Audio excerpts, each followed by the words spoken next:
эми стадионубуз эми Сыр маалында курулган стадион. Анан кийин бир 10 жыл мурун Арис компаниясы куруп берген эле. Бирок азыркы мезгилде стадионубуз өтө аянычтуу акыбалда, акыбалы өтө оор. Трибуналарыбызды көрүп атасыңар. Пойлабыз дагы өтө жаман. Эми кыскасы полный реконструкция кылыш керек, оңдош керек да. Канча каражат керек? Эми биз кечегинде айыл өкмөттөн проект даярдап эме кылганбыз стадионду курганга. Кече жакында баягы депутат жогорку кеңештин вице-спикери Аида Касымалиева да келип кетти. 27 миллионга смета түзгөнбүз. Стадионду жаңылап, реконструкция кылып, жаңы трибуналар курганга. Ооба, эми бизде Куршапта Алдыер командабыз бар. Эми 94-жылдан бери ойноп келет Алдыер командабыз. Азыркы күндө бир эле Алдыер команданын чоң биринчи лигада быйыл катышабыз деген ниеттерибиз бар. Анан жаш балдарыбыз бар. 200дөн ашык бала машыгат. Эми азыр мына стадионубузду оңдодук. Эми 2016-жылы топ лигада ойногонбуз Кыргызстанда. Биздин стадионубуз стандартка жооп бербей, Кыргызстан Федерациясынын талаптарына жооп бербей, Алай стадионун оштун, анан Жалал Абад стадиондорун арендага алып ойногонбуз. Эми быйыл биринчи лигада билбем, эми стадионубуз оңдолуп калса, ниеттерибиз бар, эми Куршапта эле ойнойбуз деген. Эми Куршапта ойносоң жакшы, эми биз Куршап эл үчүн ойнойбуз да. Эми Жалал Абадка барып ойносоң бизди балет кылган эми Жалал Абадтар келиши аз да, эми өзү Куршапта ойносоң Куршаптын эли полный келет. Ошон үчүн эң биринчи бизге стадион керек. Стадионубузду оңдоп алышыбыз керек да. Азыр кышкы каякта да машыгып атышат да балдар. Кышкы тренировкабыз азыр мына частный эмелер курулуп атпайбы, баягы газондор бар го. Ошо газондорду алып, эми балдар менен акча топтоп, ошол газондордо тренировка машыгып атабыз азыр. 80-жылы. 80-жылы бүттүргөн.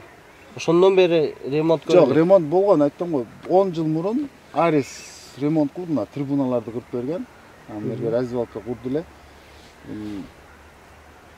Өлдү да, эми кандай десем. Стадиондун өзүнүн имараты да бар да, Жок, имараты жок, кийинип чечип. Жок, ол бул деле уже состояниясы өтө оор болуп калган раздевалканын. Ошо 80-жылы курулган. Жок, бул дагы ошо Арис куруп берген. Жок, ол деле уже эмеси бүттү да. Жаңылаш керек. Ооба, бул ошол проекттин ичинде эми насип кылып бүтүп калса, 2 залы болот. Бирөө тренажерный зал болот. Бирөөсү анан буягында отдельный раздевалка, душевой. Эми баардык талапка жооп бере турган болот да, заманбап болуп. Жетишкен ийгиликтерибиз эми мына 10 жылдын эсебинен айтсам, ийгиликтерибиз көп. Эми бул шарттарга салыштырмалуу биздин ийгиликтер өтө жакшы да. Мактансак арзыйтырган. 3 жыл подряд эме Кыргызстанда югта биринчи местени алганбыз биринчи лигада.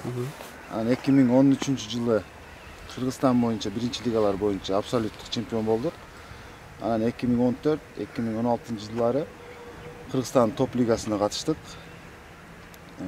Анан эми айылга бакы бюджет жагынан кичине кыйналып азыр 2017-те ойнободук футбол.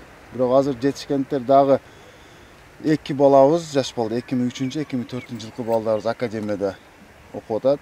Экөө тең өзүнүн возрастында 2003-2004-жылкы балдардын курама командасында ойноп атат Кыргызстанда. Жаш өзүбүздүн ар бир возрастта, областта эмебиз бар да, мисалы ар бир возрасттуу группаларыбыз бар да, 2007, 2006, 2003, 2004 жакшы байгөл местелерди алып келип атабыз. Эми бир айылга бул шарттарга биздин жетишкендерибиз өтө жакшы деп ойлойм. Эми бюджетибиз жылда айыл өкмөт былтыр 300 миң акча бөлүп берди эле. Быйыл эми бизде баягы футбол федерациясы бизге бир обещание кылган, эме искусственный футбольный аянтча куруп беребиз деп. Ошонун эсебинен биз Куршаптан биринчи лигага команда, анан баягы линейка деп коет.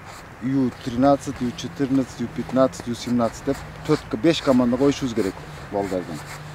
Ошого айыл өкмөтүбүз, анан айыл кеңешинин депутаттары 1.150.000 сом акча бөлүп берди быйылкы жылга.